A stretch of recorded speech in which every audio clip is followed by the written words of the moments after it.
were trying to figure out which Casual Geographic video we were going to watch. Because we're behind on a bunch of them. Yeah, there's a few. But as soon as we clicked onto his channel, I saw this and was like, we have to watch Murder this. orangutan. Yeah. Which the fuck? I used to always call orangutan when I was young. Orangutan? Orangutan. Yeah, me too. But yeah, murder orangutan. And I see them being like sweet in movies and stuff. Like Dunstan checks in. And like, you know, I just think that ages us a little chilling. bit. Like, I don't give a fuck. I'm old. I'm bald and I got white all in my beard. It used to only be a patch and now it's... So my orangutan roots are dwindling away. Orange. Oh! Sushi just busted through the door. We've got a murderous sphinx. I really think. It's not sushi. Oh, it's actually lunch. Hi, buddies. Come here, kitty. You never come up here. Anyway, Casual Geographic put out this video like 7 days ago. And luckily, we have an opportunity to hang out with you guys and check this out. Let us know if you have any fear of apes or monkeys, or I guess Planet of the Apes would be a horror movie for some people. Well, Planet of the Apes is a horror movie. No, it's not. It's a sci-fi movie, but it's definitely horror. Action movie? I don't know if I would consider it horror. Would you not be terrified? Fuck yeah. Like, you're like, oh, you made it seem like it would be weird to be afraid of that. No, it would be weird to be afraid of it if it actually happened, or if it wasn't actually happening. Like Godzilla, it's hard to be scared of Godzilla. Because Godzilla's not real. Because Godzilla's cool as fuck. That's not why. Yeah, but if Godzilla was real, it would be terrifying. I think that... Like, absolutely terrifying. After watching the news as a teenager, the 911 call of this chimpanzee ripped my best friend's face off. Shoot it. Yeah. I think there's a healthy fear for me. No shit. Like, I'm not trying to chill with these motherfuckers. Before that, I don't feel like I did. I just had, this idea. You just thought they were cool. And they're cool. They're cute. I mean, they're neat. They're interesting. Be around them, obviously. Like, that's just... A baby I would be around. Oh my God. Baby... I don't think I've ever seen a baby orangutan. Yes, you have. I have a They look just like the old ones. They just are No, little. they don't. Because yes, it's weird because there are cute old ones, and then there are ones that like... Anyway. That's how I feel about my face. Anyway, the potentially terrifying intelligence of the orangutan. Orangutan. That's right. You ready? I'm ready. Are you ready? Let's do it. Giant ginger tree hippies don't always choose peace, but in 2014, one shocked scientists when she not only orchestrated the life canceling of another, she essentially hired a hitman to do it. The hairy honey trap was executed by a young female named Condor, and the victim was a mother 20 years older named Sidoni. Living in the swamp forests of Indonesia's Mawas Reserve, the two had beef going back all the way to 2009. With Condor curiously approaching Sidoni's at the time 7-year-old daughter, and Sidoni defensively smacking and biting Condor before chasing her off. The perceived insolence stuck with Condor, and the disrespect was tattooed into her psyche. Damn. She was not letting that slide. Years later, Condor would catch the eye of a male named Echo, and the two would eventually run into Sidoni. They both approached, and Echo seemed to inspect Sidoni, who was now jockeyed by her 4-year-old son. Echo seemed curious in the mother, before losing interest and proceeding to mate with Condor. Right in front of Sidoni. Call it passion or power play, but either way, when Sidoni tried exiting the situation, Condor escalated, ending the lovemaking and savagely beating Sidoni. But what blew researchers away was Echo going from bystander to participant. For 33 minutes, the two took turns beating on Sidoni, sometimes together, sometimes just Condor, with Echo blocking off any escape routes. It was an honest to ape jumping, and his much larger canines meant Echo inflicted the bulk of the damage. The pair didn't stop until a fourth orang, a male named Guapo, chased Echo off and ran defense for Sidoni.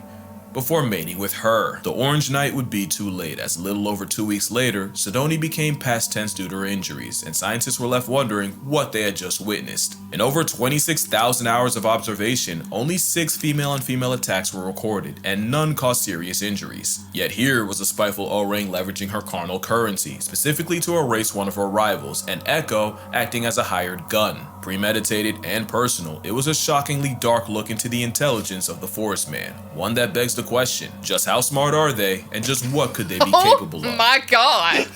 No! To say orangutans are intelligent is honestly disrespectful, because this tree-happy ginger ape is damn near human. That is an animal that can 100% speak. They just really don't want to deal with taxes, and that's only partially a joke. Their name, Orangutang, literally translates to man of the forest, because locals swore they were plus-size people that chose not to speak because they know then they'd have to get jobs. In 2014, a court in Argentina actually granted human rights to Sandra the orangutan after 20 years of captivity. There's a cute saying that goes, if you give a chip a screwdriver, it'll use it as a weapon. A gorilla would accidentally break it. A bonobo would become the screwdriver, but an orangutan, he'd hide it, use it to dismantle his cage, and then let all his friends out. There's a bunch of reasons for this brainy Bigfoot, and one of them is them being the biggest mama's boys on Earth. No other mammal spends more time with its mother, except humans. In the up to and often over 10 years of being her shadow, baby orangs learned everything about how to orangutan. Oh. Not only that, but daughters often live around their moms even after having their own baby. Babies. This means orangutans are one of the few animals that have a legitimate culture, and what we see is a sum of generational wisdom passed down. In 2022, a notorious Sumatran male named Raucus was seen using a medicinal plant to help heal a face wound he'd gotten in a fight. The 30-something-year-old applied the chewed-up paste of the akar kuning, an anti-inflammatory, antibacterial flowering plant traditionally used to treat malaria and diabetes. Raucus applied the paste for 7 minutes until it covered his wound, and 5 days later, it was completely healed. It's not the first time we've seen animals self-medicate. Parrots will eat clay to detox from all the leaves, and elephants will apparently eat certain plants to induce labor. But what made Raucus so radical is the simple fact that they rarely eat that plant to begin with. There's more evidence of orangs self-medicating with the same plants used by locals, and it's likely this knowledge was taught, and not by humans. Mothers will even teach their young to have the same preferences for food, so that when they get older, they can forage in the same area without directly competing with all the other mother-child pairs. Another thing this citrus simian is smart enough to understand is calculated reciprocity. In this viral video, you see this man Vitali trade snacks with a zoo orangutan. Not only did the hairy haggler refuse until he understood that he'd be getting something back, I swear you can see him check for zookeepers. If it sounds like a stretch, it's scientifically proven this untaxable entity understands the concept. 2 orangutans at the Leipzig Zoo in Germany were given 3 different tokens and quickly learned that they could exchange one type for bananas for themselves. The second token type would earn bananas for the other orang. And the third type had no monetary value whatsoever. At first, the female, Doc, had no problem exchanging tokens to get the male, Bim, bananas. But Doc realized Bim wasn't really returning the favor, so she became a lot less generous. That gave Bim enough of an attitude adjustment to start trading his tokens more, until their efforts became closer to equal. There's another story of a zoo orangutan taught to exchange any trash he found in his enclosure for a food reward. Except he then realized if he just returned the trash in pieces, that would just mean more food for him, which was unfortunate when the trash was someone's phone, and tragic when it turned out to be a formerly alive possum. But what exactly is it that makes orangutans so smart? Well, the superpower is how they learn. When orangutans are spending all that time with their mothers, they learn everything they need to by watching and copying. Even after they leave, young males will find an older, phalangeed male to use as a role model, learning how to be an alpha male by mimicking everything he does. Mimicry is how they learn, and that learning creates cultures. It's scientifically proven when resources are good, orangs spend more time around each other and more time peering, watching, observing the other orangs. It's not just people watching, it's gathering intel, and they don't just do it to each other. Orangs regularly learn things just by watching the humans around them.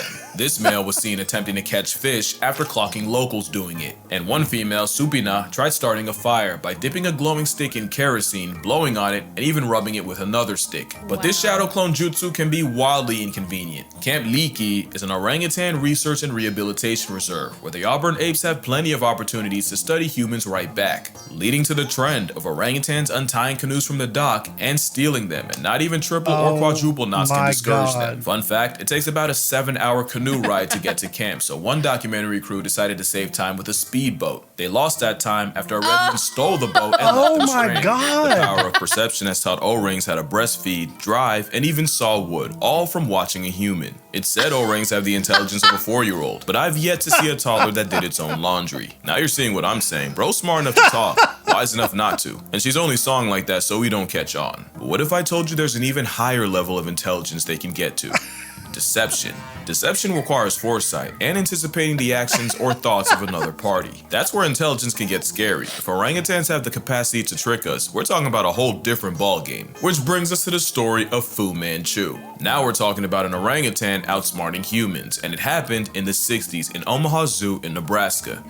I know, nothing ever happens in Nebraska. One day, zoo director Jerry Stone was doing his rounds when a couple keepers ran up to him. Panicking, they told him not 1, but 5 orangs had escaped and were roaming the zoo. This was not good. Like all apes, an orang outside is a code red situation, and a starting lineup of them walking amongst people was a canon event begging to happen. All it would take was a human or orang getting too curious for it to be a bad time for everyone, and Jerry sprinted to them before anything could happen, and he found them just chilling.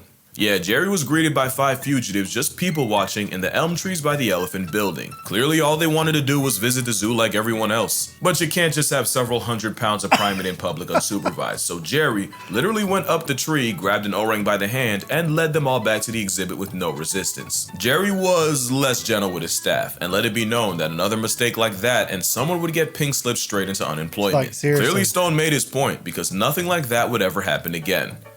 Until next week, when it happened again. Yup, somehow, some way, orangutan gang got out again. No one got hurt. They actually went to the exact same spot in the trees. But a troop of tangerine men exercising free will is a nightmare for zoo PR. And this time, Jerry was ready to give someone permanent PTO. Because no shot someone went through all that school in debt just to not close a furnace door. So imagine what went through Jerry's mind when the tans got out again. But this time, there was a catch. I used to think you'd only hear this line in a movie, but nah, someone actually ran up to Jerry and said, "You gotta come see this." And he wasn't wrong. You see, in the orangutan exhibit, there was a moat, and down at the bottom of that moat was a furnace door. And sure enough, they caught one of the males, Fu Manchu, fiddling with the door. They were watching from a distance so Fu wouldn't see them, but they couldn't see exactly what Fu was doing. All they knew was suddenly the door flew open and Usain Bolt felt a disturbance as these men broke the sound barrier running down to stop them. So now the solution was simple. Clear the enclosure of anything that could be used to escape and do it daily. And sure enough, the orang breakouts came to an end. For about a week until it happened again. Jerry wasn't even mad, just tired. Remember, he was a zoo director, and these Mandarin menaces were monopolizing his life. And it was while perp walking Fu Manchu, who just had to have the biggest eating grin. Jerry noticed a glimmer out the corner of his mouth. He pulls it out, and it all becomes clear. Out was a 4-inch piece of wire bent like a horseshoe that Fu Manchu had stashed between his lower lip and gum. The very hairy Houdini had been using it as a lockpick for weeks and hiding it in his oral wallet. No one taught Fu. Not only did he orchestrate his own emancipation, he had the foresight to realize he couldn't have the key out around keepers or else it'd get confiscated. Fu Manchu would be named an honorary member of the Locksmith Union of the United States, and Jerry Stone would go on to work with several other interesting apes, including a gorilla named Harambe. Fu Manchu wouldn't be the last, or arguably the most creative. 27-year-old Carta used a stick to short-circuit an electric wire, and then used a bunch of sticks as a ladder to climb out her enclosure. She then just sat and enjoyed the view for 30 minutes until her keepers pulled up with tranquilizers, at which point she just went back in. Last year, Kimbali broke out of an $11 million habitat in Toronto by cartwheeling past a wire barrier. Mind you, that habitat opened up the summer before. Bro flexed on them 11 million ways. The important thing is, in none of these cases do you see an orang get out with malicious intent. Most times they just cosplay as people. But what if one did have beef and use his powers for malfeasance? This is Ken Allen. It's the most famous name in orangutan lore, and you wouldn't even know the name if his mother Maggie had succeeded in smothering him before he even got it. He'd be named after the 2 zoo officials that would raise him instead, Ken Willingham and Ben Allen. As a baby, he'd soft launch his shenanigans by regularly unscrewing the bolts of his crib and dismantling it. And once he got too big for a crib, keeper Joanne Thomas would take him around the zoo in a stroller. A decision that arguably cost the zoo thousands. 5 days after moving into his new enclosure, June 13, 1985, Ken climbed a wall and got out. Years before, folks caught Ken building a DIY ladder out of some branches. One thing I didn't mention is living in the trees full time means orangutans literally make their beds every single night. Up to 20,000 in a life. Clearly the craftsmanship carries on. Ken Allen spent his freedom wandering the zoo, taking pictures with patrons before getting escorted back. Not a great thing to happen, but no one got hurt, the wall he scaled got extended, and surely this wouldn't happen again. July 29th of that year, Ken found a way out again, but this time, his intentions weren't pure. You see, there was another orang, Otis. Ken did not like Otis. Ken hated Otis. He hated him so much that they actually had to be separated because orangs might be an endangered species, but as long as they are roommates, Otis was an endangered individual. So when Ken escaped a second time, he went straight for Otis's corner and chucked rocks at him. That premeditated stoning put him in solitary confinement, but I'm sure Ken will tell you it was worth it. But the reason for the beef might have been jealousy. Otis was the breeding star of San Diego, with nearly 10 kids and 3 wives. Ken hated him as a concept, so the zoo gave him 4. And of course that backfired, when Ken started teaching them how to disrespect infrastructure too. One day, someone left a crowbar in the enclosure, and instead of using it while everyone watched, he just tossed it aside, like he didn't even care. An actual orang move, except he threw it to a female named Vicky, and she used it to pry open a window and free them both. Also, Otis wasn't the only victim. Apparently, he took offense to a TV crew filming a documentary on gorillas and pelted them with rocks, until he ran out of rocks and started using cannonballs from his colon. Ken was so crafty, employees would only have a chance of studying him if they dressed like regular guests, cause Ken would never incriminate himself if someone in uniform was around. Ken would break out a few more times, never hurting anyone, except Otis. He did once approach a child and mumble, "No one will ever believe you," before walking away, and if you doubt that, your disbelief makes his legacy stronger. His legacy was he cost the zoo over $40,000 in zoo enhancements, undercover surveillance, electric wiring, and even hired rock climbers to find every possible finger, foot, and toe hold. But he likely made that back and more, with all the PR Ken Allen brought to the zoo, just by being himself. But except for Otis, who, let's be real, must have done something to deserve it, Ken Allen never used his intellect to inflict violence. Bro just wanted a vibe. But what could an orang with a human grudge do? There's a story of an orangutan actor hating his trainer and waiting until the two were alone up in a tree, where Pierre strangled his human op and threw him to the ground. But the only proof is the obscure article I couldn't find a source for. Plus,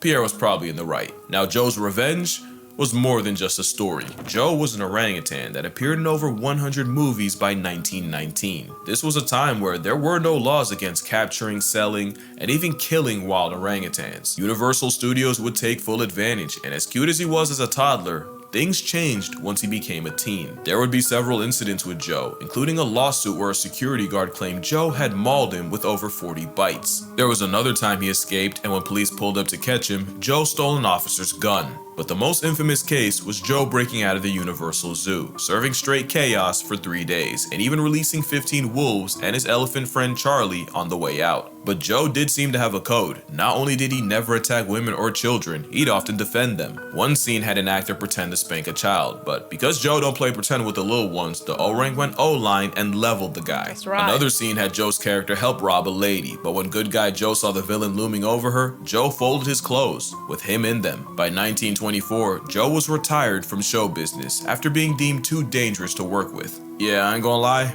it's Team Joe over here. But there's an even darker side to orangutans, so dark that I'ma just drop this.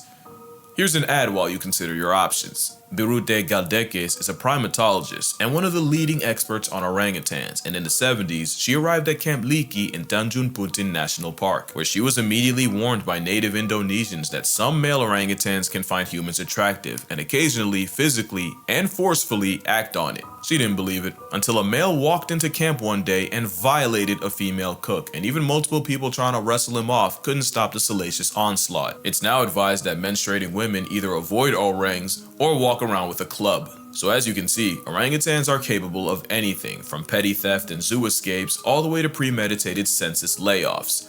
But honestly, they could and should be way worse. An orangutan has never been on record murking a man, and some have had very good reasons. Joe Martin had every good reason, and the fact that he died with no body says more about his kind. The strong mom bond means Joe's mom was almost certainly destroyed for him to be taken. Joe suffered all manners of neglect, including electrical burns from wires, eye damage from the constant stage lights. He was given cigars and alcohol which ruined his health, and he was even knocked out by former heavyweight James Jeffries. All without never really interacting with another orang. Joe going through all that and never severely maiming someone is our entire relationship with orangs in a nutshell. We have done far more to them than for them, in worse ways than you think. I can't even say what this one went through. Just know her name is Pony and her story is not for the weak. Orangutans as a whole are a victim of humanity, and the worst part is what happens when they're gone. Once all the orangs in an area are gone, all the generational knowledge of how to live there dies with them. It's not just a species, it's an entire culture that goes extinct with no way of bringing it back. So what can you on your phone, computer, or TV do?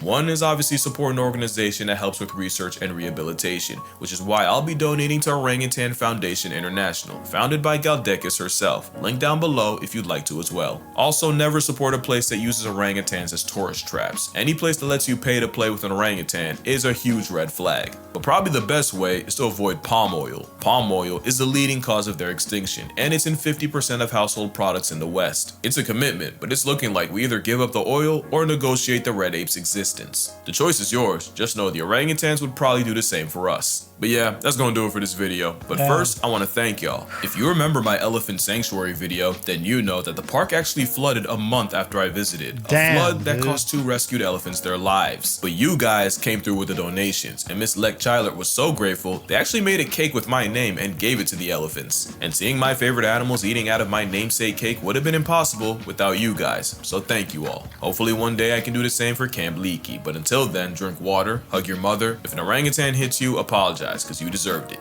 And I'ma see y'all in the next one. I saw you getting all teary-eyed over there. It didn't actually come out of my eyeballs, so technically I didn't cry. Just hate FIFA. I'm cursed with, like, anytime it's like, oh, well, warning, you should probably not look this up. I have to do it. And do you know how much trouble that has gotten me into? Probably a lot of lot. trouble. I don't want to know, but I have to know. So I feel like I'm gonna have to look that up. And ugh. Yeah. Humans are disgusting and awful, and like I just don't understand how. Yeah. Even if there's not laws in place, like you just know not to. You do gotta certain regulate things. fucking You have to decency for care people, about- man. Or people are going to be indecent, so they just have to have their asses, kicked. It's crazy. Yeah. But focusing on the good, one, I did not know that the babies stay with their moms for 10 years. Oh yeah. I did not know that. I didn't know how much they observed to like learn everything. Oh, So yeah. like Well, even not it's even just in their nature to do that, to figure everything To the fuck learn. out. So Yeah. like that's why you see these bastards showing them to smoke cigarettes and riding golf carts is the funniest shit in the world to me, because I've seen so many videos of them just That's they're so funny. They're fucking I just feel like, okay, so like knowing that they can drive or like steal boats or whatever, like what do they do in their natural habitat? Are they just chilling? I mean, just figuring shit out, making beds, evidently. They gotta make one every day. Not, yeah. Yeah. Learning from each other. Yeah. Yeah. Crazy. It's just beating really each other sad. half to death, evidently. Also. You're getting more than me? You Yeah. have 3 wives? Oh, hell no. I'm Okay. throwing rocks at his bitch ass. Fuck him. Well, that was the camera crew. Rocks and poop. When you run out of rocks. Don't be flinging poop out here, all right? Oh, that's amazing. Another awesome video by Casual Geographic. Thank you for hanging out with us and checking this video out. We will see you in the next See one. you guys. Bye.